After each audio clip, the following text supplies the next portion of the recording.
Я вообще очень впечатлительный человек. Если у меня дома где-нибудь что-нибудь скрипнет, я моментально придумываю себе призрака или какого-нибудь бабайку. Но при этом я обожаю атмосферу Хэллоуина. Всем привет, меня зовут Аня, и вы на канале «Сцена после титров». Я собрала свою личную коллекцию прекрасных фильмов на Хэллоуин. Тут найдется все, от уютных мультиков до тех шедевров, после которых мне снились кошмары, и я месяц не могла смотреть в окно. Наши категории сегодня — это классика, мультики, фильмы, завораживающие своей атмосферой, фильмы, после которых мне нужно было часами смотреть видео с котиками, чтобы прийти в себя, и фильмы, которые я просто обожаю и готова пересматривать хоть по 100 раз.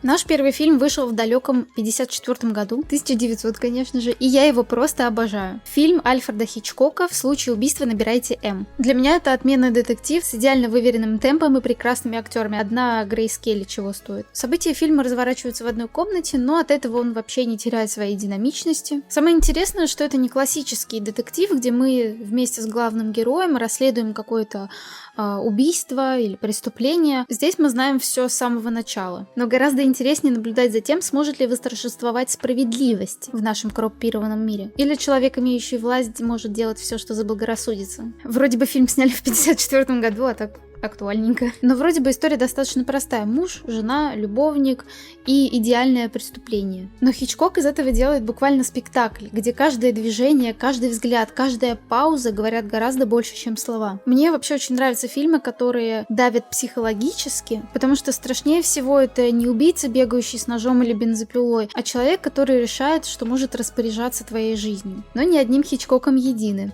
Я, как любитель космической тематики, просто не могу не упомянуть фильм Ридли Скотта «Чужой» с великолепнейшей Сигурни Уивер. У меня даже есть скинчик Рипли в Fortnite. Все это клаустрофобное пространство корабля, темные коридоры, звуки шагов, ожидания создает ощущение, будто ты сам заперт вместе с героями на этом корабле. И как мы знаем, некоторые сцены в этом фильме сняты с живой реакцией актеров. Например, когда у одного из членов экипажа из груди, из грудной клетки буквально вылазит грудоразрыв. Я думаю, все знают, что дизайн «Чужого» носит некоторый сексуальный подтекст, но я к таким вещам обычно слепа, и я прям очень долго не понимала, а где вы там вообще пенис-то увидели, собственно. Но когда смотришь фильм через эту призму, становится еще более жутко. «Чужой» — это еще один фильм, который состарился отлично, и мне кажется, его можно будет смотреть еще лет через 40 тоже. Еще у меня есть уникальная способность забывать все. И иногда я смотрю фильмы, буквально как в первый раз. Хотя я их 100% видела раньше. И недавно как раз пересматривала «Крик», и это было прекрасно. Даже моего мужа, который помнил все сюжетные повороты, фильм держал в напряжении. Ну а меня с моим склерозом порадовал финалом. Фильм разлетелся на легендарные мемы, и вообще не зря. Потому что в этом фильме прекрасно буквально все. И даже в 2К25 он все еще смотрится отлично. Боже мой! Ты что, не знаешь правила? Ты случайно не заболел? Существуют правила, которые необходимо соблюдать для того, чтобы выжить в фильме ужасов. Например, номер 1. Никогда нельзя заниматься сексом. Никогда. Ни в коем случае. Ни один список фильмов на Хэллоуин не обходится без прекрасных фильмов Тима Бёртона. Про сонную лощину, собственно, можно рассказывать бесконечно долго и много, но мне кажется, это идеальный фильм для Хэллоуина, благодаря своей мрачной, такой осенней, таинственной атмосфере. Бёртон просто взял старую легенду о всаднике без головы и превратил ее в такую классную готическую сказку с элементами детектива. А прекрасные Джонни Депп и Кристина Ричи добавляют этому фильму и зрелищности, и какой-то интриги, и в целом на них очень приятно смотреть. Это как раз тот случай, когда хочется укутаться в пледик в дождливый день, налить себе кофеек и смотреть, как летят осенние листья и чьи-то головы. Я безумно люблю анимацию, и у меня для вас есть несколько ужасающе прекрасных ее представителей на Хэллоуин. А последнее произведение — это вообще умопомрачительный нуар-триллер, который занимает особое место в моем сердечке. Конечно же, сюда попадает Каролина, потому что то, что заставляет этот мультик испытывать зрителя, прекрасно. Снятый в технике стоп-моушена, это когда героев прям двигают вручную по миллиметрику, он буквально завораживает и поражает вниманием к деталям. Вот реально, просто вот любой кадр можно остановить и рассматривать его, он очень детализирован всегда. И этот мультик, он пугает не монстрами, не скримерами, а идеей. Идеей, что за иллюзорным комфортом может скрываться что-то ужасающее. Признайтесь, мы иногда сами с вами думаем о том, чтобы променять частичку своей души на какое-то внимание, признание, легкую жизнь, особенно в эпоху соцсетей. Меня Каролина приводит одновременно и в ужас, и в восторг. А следующий обитатель нашего списка скорее не страшный, а слегка печальный. В мультике «Книга жизни» просто невероятный визуал, не менее завораживающий, чем в «Каролине». Несмотря на то, что мультик говорит на тему смерти, все окружение просто брызжет яркостью, а музыка добавляет жизни, как бы это странно ни звучало. Тема смерти, которая во многом табуированная, особенно при разговоре с детьми, в «Книге жизни» показана как продолжение жизни и естественный ход вещей. А говорить на такую сложную тему у мультика получилось простым, легким и ироничным языком. Вот за это я и люблю мультик «Книга жизни», потому что она напоминает нам, что смерть — это не конец, пока тебя помнят. А теперь тот самый нуар, от которого я в восторге. «Бэтмен. Долгий Хэллоуин». Я люблю Бэтмена, и эта история создана на основе одноименного комикса. Бэтса здесь озвучивает Дженсен Эклс, и он просто великолепен. В «Долгом Хэллоуине» вы не увидите того Бэтмена, который знает все умеет и побеждает одним только взглядом. Здесь он только учится быть детективом. Он совершает ошибки, попадает в ловушки, сомневается, и это делает его настоящим и живым. Сюжет завязан вокруг серии убийств, которые происходят в празднике. Бэтмен, Гордон и Харви Дент пытаются поймать убийцу, и постепенно весь этот детективный пазл превращается в историю о том, как рождается Двуликий. Пожалуй, это одна из самых интересных версий Харви Дента. Он тут достаточно человечный, с амбициями, со своими слабостями и той идеей справедливости, которая трескается под весом реальности. Эту экранизацию стоит посмотреть хотя бы за атмосферу медленного и тягучего нуара. Кстати, об атмосфере. Если вы вдруг решили, что этой осенью вам непременно нужно увидеть голую жопку Тома Хиддлстона, добро пожаловать на Багровый пик. Фильм имеет достаточно невысокие оценки, но это вообще не мешает ему быть завораживающим, притягательным и очень красивым. Это тот случай, когда фильм пропитан эстетикой 19 века, и каждая деталь, каждый костюм, каждый скрип подчеркивает эту немного даже готическую атмосферу. Да, концовка там скомканная, много допущений, но она скорее такая на похихикать с глупости. Серьезно относиться к этой концовке не нужно, но фильм точно стоит своего просмотра. Так что не все золото, что Гильермо Дель Торо. Мне фильм понравился, на разок, прям осенним вечером будет в самый раз. А вот что я пересматривала с удовольствием, когда телек еще не стал бесполезным, это «Братья Гримм». Вообще очень люблю Хита Леджера и Мэтта Деймона в этом фильме. Они нереально круто отыграли, особенно Хит Леджер, для него это вообще не очень типичная роль, и он в ней просто невероятно обаятелен. Тут они играют шарлатанов, которые выдают себя за охотников на ведьм, но внезапно сталкиваются с настоящей магией. И я вообще не зря добавила этот фильм в категорию атмосферно, потому что как раз атмосфера мрачного фэнтези тут передается отменно. Если вы не смотрели, то настоятельно рекомендую. Еще одним потрясающим представителем мрачных фильмов-сказок для меня всегда был Ван Хельсинг. Молодой, мрачный, чертовски стильный Хью Джекман в длинном плаще, в шляпе с арбалетом наперевес спасает всех, кого встречает от всевозможных тварей. Но не кайф, а услада. Тут вам и Дракула, и оборотни насыпали, и Франкенштейн. Фильм, конечно, местами достаточно безумный, но очень атмосферный. Готические замки, луна над кладбищем, гром, молнии. И все это под шикарный саундтрек Алана Сильвестри. Это, конечно, не ужасы в прямом смысле слова, а скорее приключенческое фэнтези в духе Хэллоуина. Просто садитесь, включайте Ван Хельсинга и смотрите на молодого сочного росомаху в плаще. А если вам вдруг по какой-то причине нравятся женщины, то и Кейт Бейкинсейл, разгуливающая в корсетике, там очень даже ничего.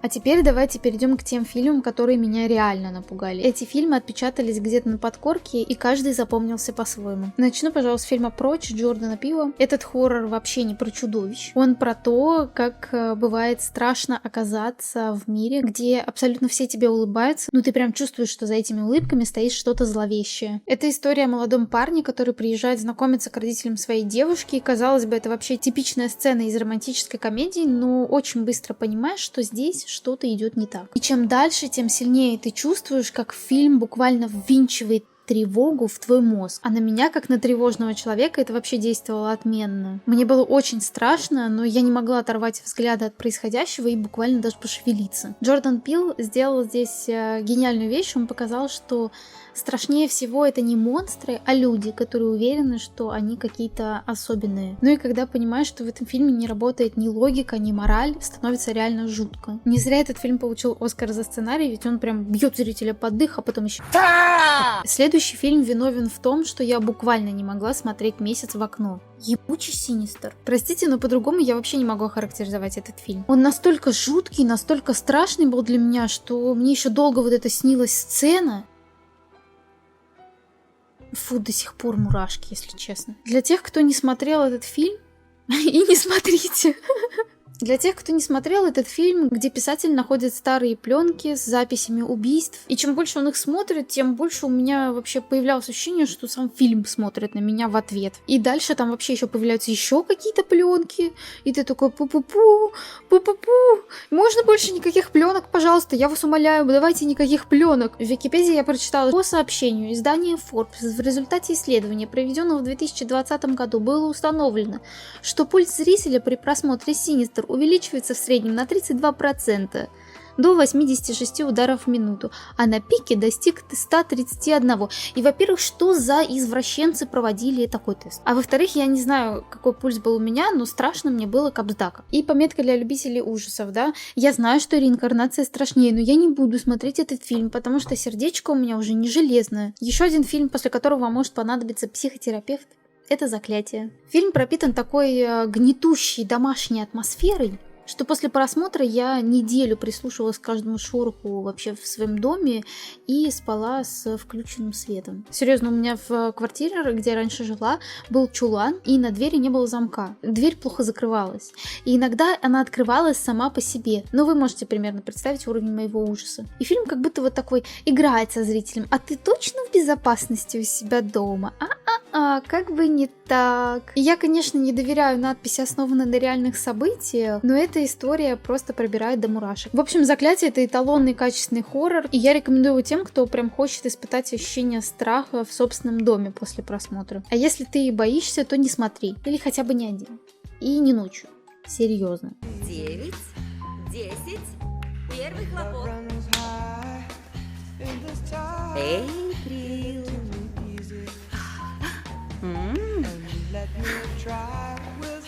Эйприл.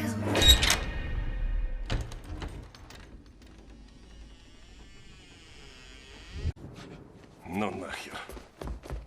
Отец. А если все же решишься посмотреть, и после просмотра будет очень страшно, то напиши в комменты «Кошка-терапия после ужастиков». Я скину ссылку на подборку с видео с котиками, которая облегчает мое существование после просмотра фильмов ужасов. Может быть, поможет и тебе. Ну и, наконец, не такой страшный, как предыдущие тайтлы, но когда тебе 6 лет, мне кажется, этот фильм может свести с ума. В детстве я случайно наткнулась на фильм «Невеста Чаки» по телеку, и до сих пор помню это ощущение, когда вот эта бешеная кукла с сумасшедшими глазами и ножом бежит прямо на камеру. После этого моя психика детская сказала мне: всего доброго, до свидания. Сейчас я, конечно, понимаю уже, что это больше сатира на хоррор с таким самоироничным вайбом 90-х, но в детстве было очень страшно. Если вы вдруг решили устроить себе Хэллоуин в стиле абсурдных 90-х, то «Невеста Чаки» — это ваш выбор, обходить такой стороной нельзя.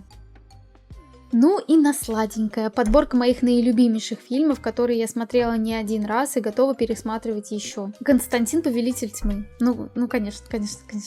Тут я считаю, что идеально все. Атмосфера вот этого грязного наркоманского Лос-Анджелеса. Это создает ощущение, что грань между вот этим миром демонов и реальностью очень сейчас тонка. И, на мой взгляд, тот Лос-Анджелес, который нам показывает, это отражение внутреннего состояния героя, то бишь Константина. Сам Джон Константин, которого играет Киану Ривз, настолько настоящий и уставший всех от этих райско-адских передряг, мне кажется, он отражает каждого из нас в моменты разочарования в себе. Вот это вот чисто я после работы. Да, в комиксах он блондин, но давайте честно уже признаемся, что Киану Ривз отлично справился с этой ролью. В этом фильме реально каждый персонаж завораживает, но кроме Константина, который щеголяет все время в мятой рубашке, есть же еще и Люцифер. Такого переосмысления сатаны вы, мне кажется, вообще нигде больше не увидите. Ну жених же. И смотрите Константину, неважно, видели вы его уже или нет, этот фильм достоин того, чтобы пересматривать его хотя бы раз в год на Хэллоуин. Разбавим эту крутость фильмом, который пронизан этим легендарным британским юмором. Наверное, потому что он британский. Встречайте зомби по имени Шон. Британцы просто взяли идею зомби-хоррора, засунули его в самый обычный пригород и получили великолепный шедевр на стыке комедии, ужаса и классной истории о взрослении и дружбе. Суть этого фильма в том, что зомби-апокалипсис начался, А главный герой Шон, которому 29 лет, даже не понял этого. Он такой типичный неудачник. Его девушка от него ушла. Его лучший друг живет у него на диване и целыми днями рубится в приставку, а мама вечно им недовольна. И вот однажды все люди начинают ходить с каким-то пустым взглядом и очень странной походкой. А Шон думает, может быть, это просто такое похмелье у всех после пятницы. И вот что мне безумно нравится, это то, как фильм обыгрывает нашу рутину. План спасения у Шона и Эда вообще нифига не героический. Они решают дойти до своего любимого паба Винчестер и пережить апокалипсис там, потому что есть закусочки и пиво. Но вот под всей этой комедийно-ужастиковой ширмой скрывается реально очень трогательная история. История о том, как парень откладывал свою жизнь на потом, и, наконец-то, он берет на себя ответственность. За маму, за девушку, за своего лучшего друга, за свою жизнь в первую очередь. И в фильме есть действительно очень трогательные моменты,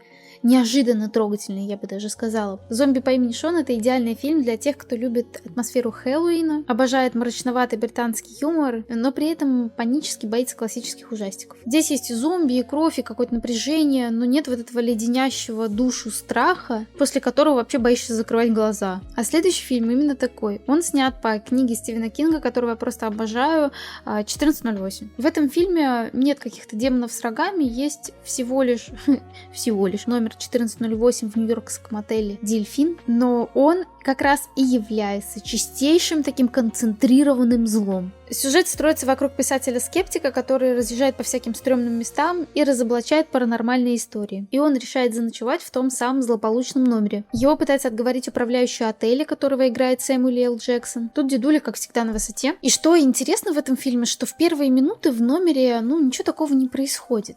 Почти. И ты вместе с героем уже такой начинаешь думать, а что тут такого вообще? Что тут страшного? Просто страшилки для поднятия хайпа этого отеля. А потом начинается. И это не те скримеры и крики и оры, к которым мы привыкли. Нет, это очень изощренные пытки разума. Комната, она не пытается убить его сразу. Она сначала разбирает психику писателя по винтикам и играет на самых болезненных для него воспоминаниях о смерти дочери и о распавшемся браке. Но самое страшное для меня в этом фильме — это ощущение безысходности. Потому что комната, она не просто пугает. Она буквально не дает уснуть главному герою и делает его вечным своим пленником. Отмечу также игру Джона Кьюсака, она просто бесподобна. Он практически один все время в кадре, и ты проживаешь с ним вот этот каждый момент его паники, отчаяния и ярости. От скептицизма, с которым он пришел сюда, до полного настоящего животного ужаса. Ну и напоследок, если вы хотите чего-то по-настоящему горячего, то садитесь смотреть криминальный крутой триллер «От заката до рассвета». Наши два главных героя — это преступники, они там ограбили банк, и самое интересное начинается тогда, когда они приезжают в стрип-бар, чтобы переждать до утра и дождаться своего человека. Но это не просто бар. Буквально недавно это была криминальная драма, и вот она уже превращается в хоррор-экшен. С реками крови, стрельбой из всего, что стреляет, самодельными крестами. Это выглядит достаточно безумно, но при этом очень красиво, и ты даже не веришь сначала своим глазам, что это происходит. Но потом с восторгом